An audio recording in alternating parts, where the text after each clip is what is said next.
सदगुरु Jaggi Vasudev ji, eminent people from all walks of life, distinguished yogis, guests from India and abroad, ladies and gentlemen, Ungal Yellarokkam Yanna Udaya Anabban Vanakkam. My loving greetings to all. It is my honor to be here in this august gathering, that too on the auspicious occasion of Mahashivratri. There are many festivals, but this one is prefixed with Maha. Indeed, there are many devas, but only one Mahadeva.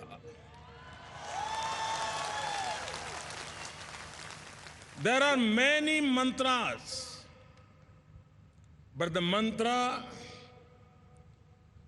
which is identified with Lord Shiva is called Mahamrutyunjay mantra. Such is the glory of Lord Shiva. Mahashivratri symbolizes a union of divinity with a purpose of overcoming darkness and injustice.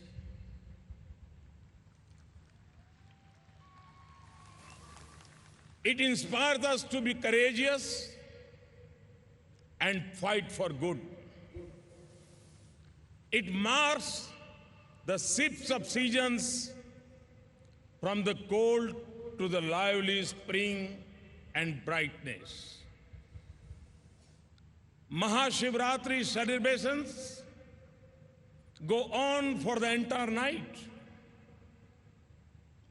This symbolizes a spirit of vigilance that we have to protect nature and mold our activities in sync with our ecological surroundings.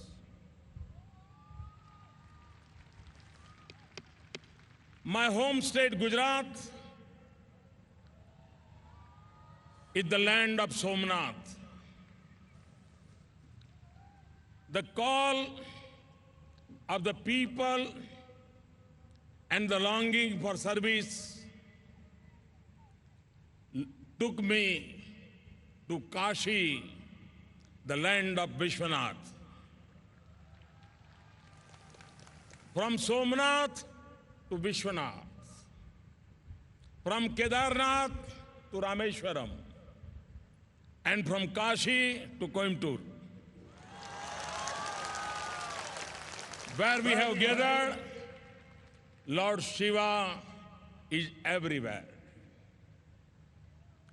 Like crores of Indians across the length and breadth of the nation, I too feel delighted to be a part of celebration of Mahashivratri. And we are merely drops in the ocean. Through centuries, there have lived countless devotees in every age and time. They came from different places. Their languages may have been different, but their longing for the divine is always the same. This longing throbs in the core of every human heart. Their poetry, their music, their love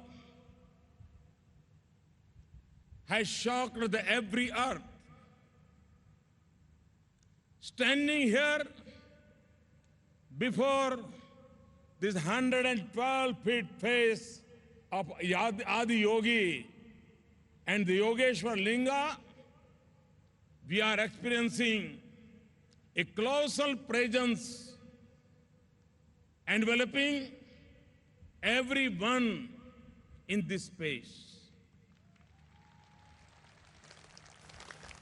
In the times to come, the place where we have gathered is going to be a source of inspiration for all, a place to immerse oneself and discover truth.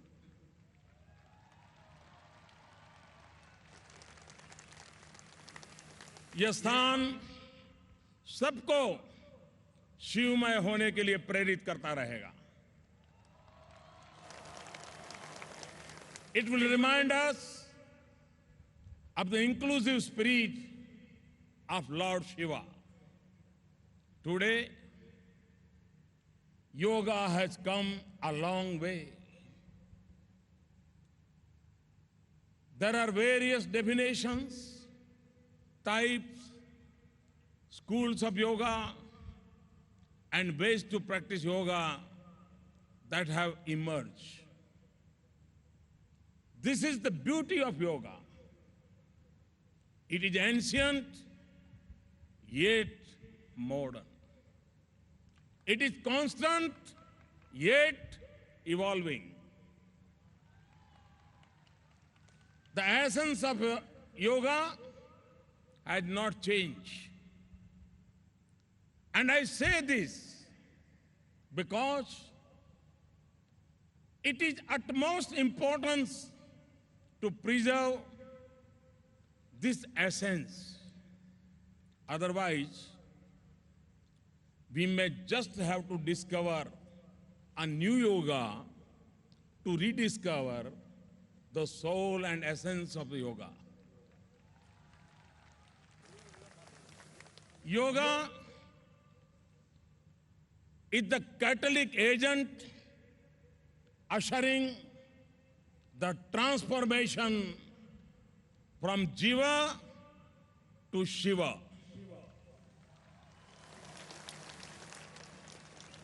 हमारे यहां कहा गया है यत्र जीव तत्र शिव. जीव से शिव की यात्रा यही तो योग है. By practicing yoga, a spirit of oneness is created. Oneness of the mind, body, and the intellect.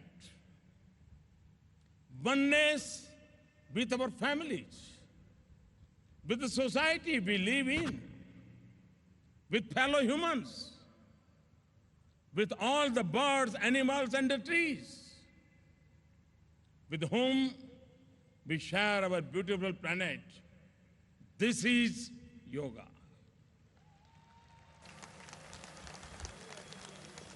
Yoga is the journey from me to we.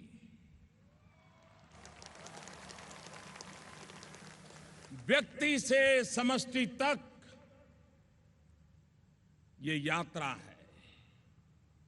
मैं से हम तक की यही अनुभूति, अहम से वयम तक का यह भाव विस्तार, यही तो योग है.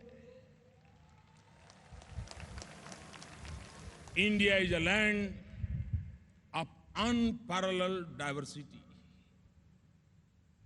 India's diversity can be seen, heard, felt, touched, and tasted.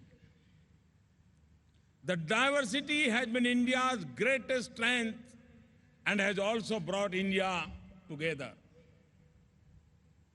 Think of Lord Shiva.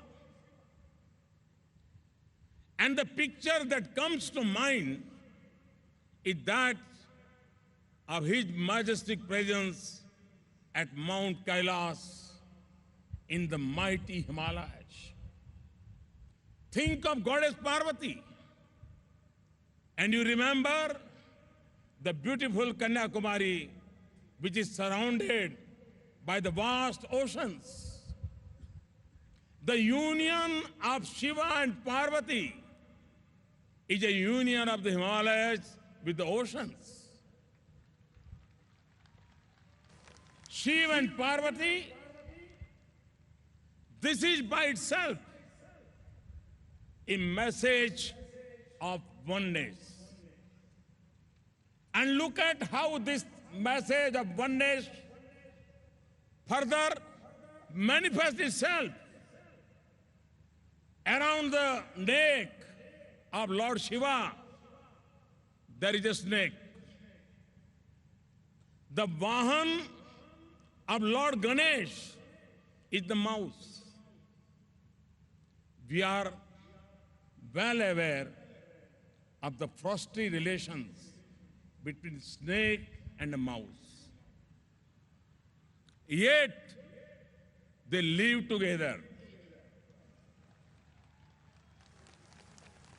Similarly, the Vahan of Kartikeya is the peacock. Peacocks and snakes are supposed to harbor great enmity. Even then, they live together.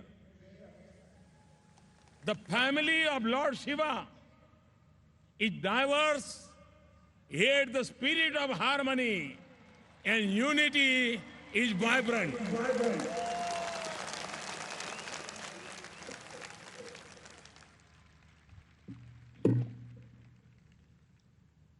Diversity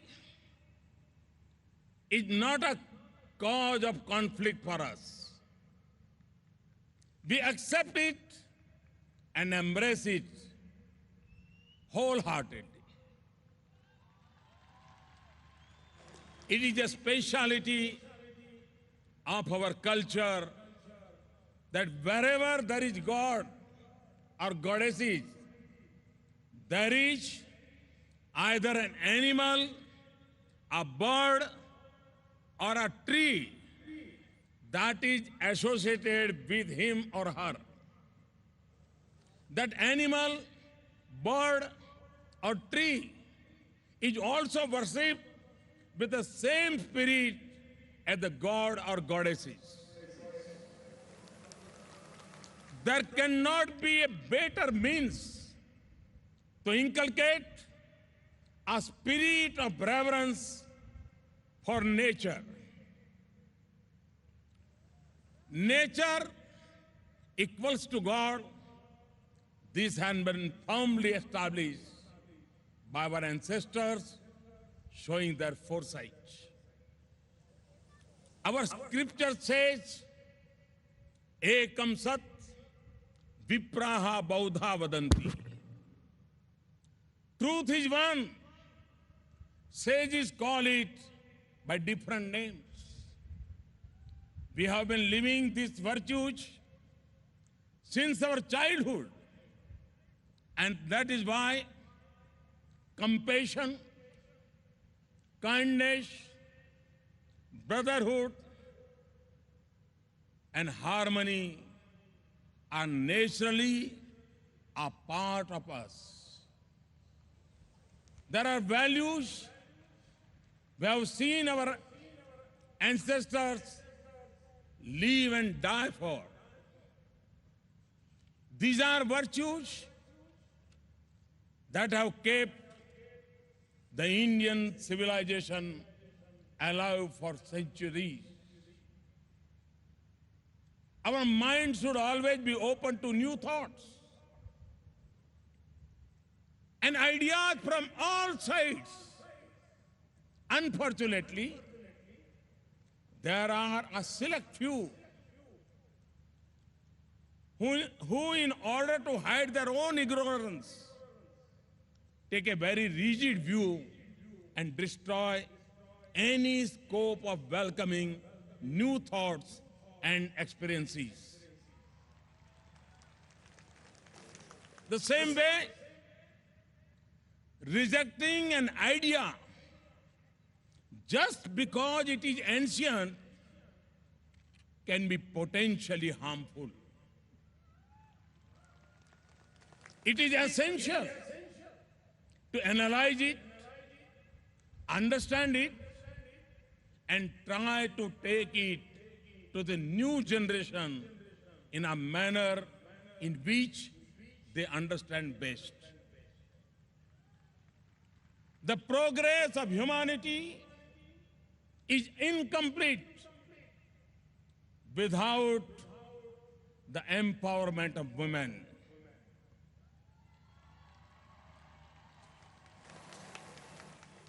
The issue is no longer women development, but it is women-led development. I'm proud of the fact that in our culture, the role of women is central. Our culture has so many goddesses who are worshipped. India is home to many of women saints who led the movements for social reform, be it in the north, south, east, or west. They shattered stereotypes, broke barriers, and became trendsetters. You will be interested to know that in India, we say, Nari tu Narayani. Nari tu Narayani. Women is a manifestation of the divine. लेकिन पुरुष के लिए क्या कहते हैं? For man we say, नर तू करनी करे तो नारायण हो जाए. If a man does good deeds, he will attain divinity. Do you see the difference? The divine status of the woman is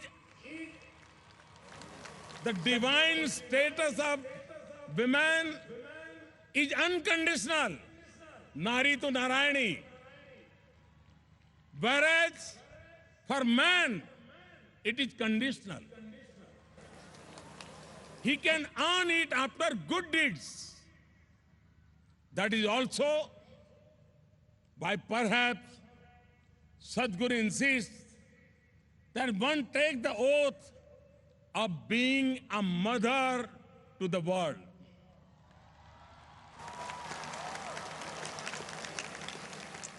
A mother is someone who is unconditioned ally inclusive. The changing lifestyles of the 21st century have brought their own set of challenges. Lifestyle-related ailments, stress-related disease are becoming more and more common. The communicable ailments can be controlled. But what about the non-communicable ones? It gives me immense sadness,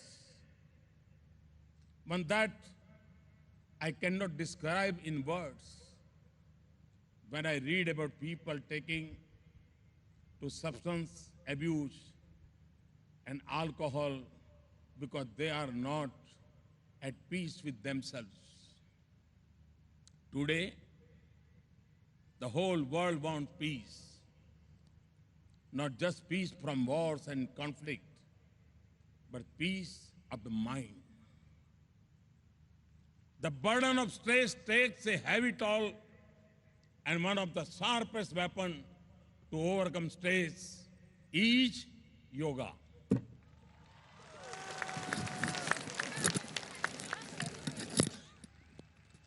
There is ample evidence that practicing yoga helps combat stress, chronic conditions.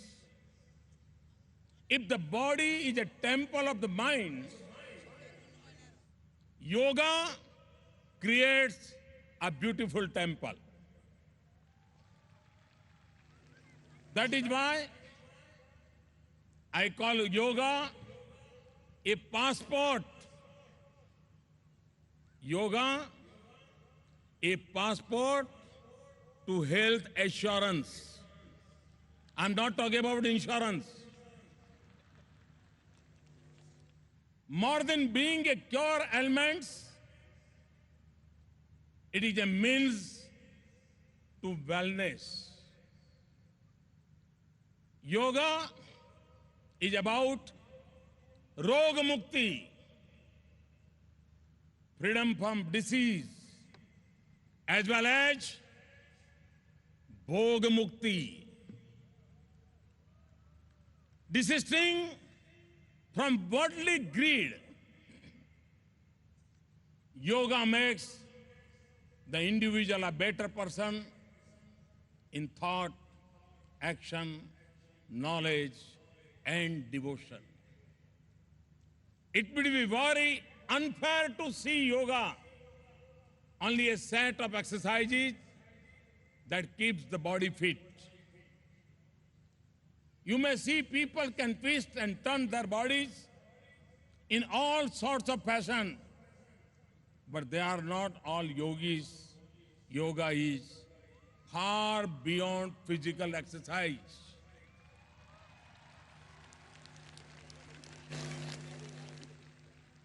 Through yoga,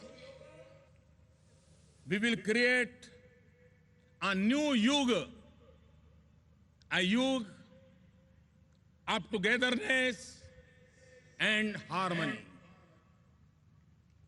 When India mooted the idea of the International Yoga Day at the United Nations, it was received with open arms.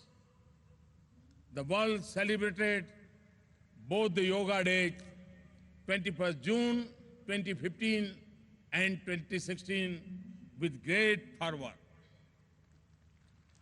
Be it Korea or Canada, Sweden or South Africa, in every part of the world, the rays of the sun were welcomed by yogis engaged in the practice of yoga.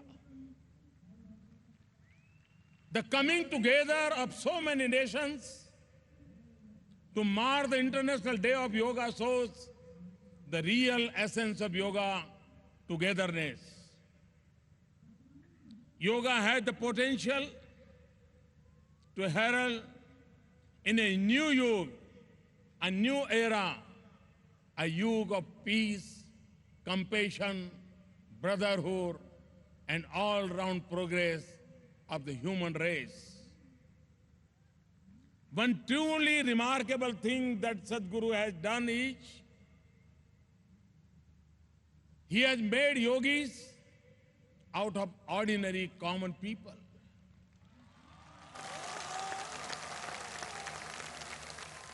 People who stay with their families and work in the world, but who are living at the peaks within themselves, undergoing intense and wonderful experiences on a daily basis.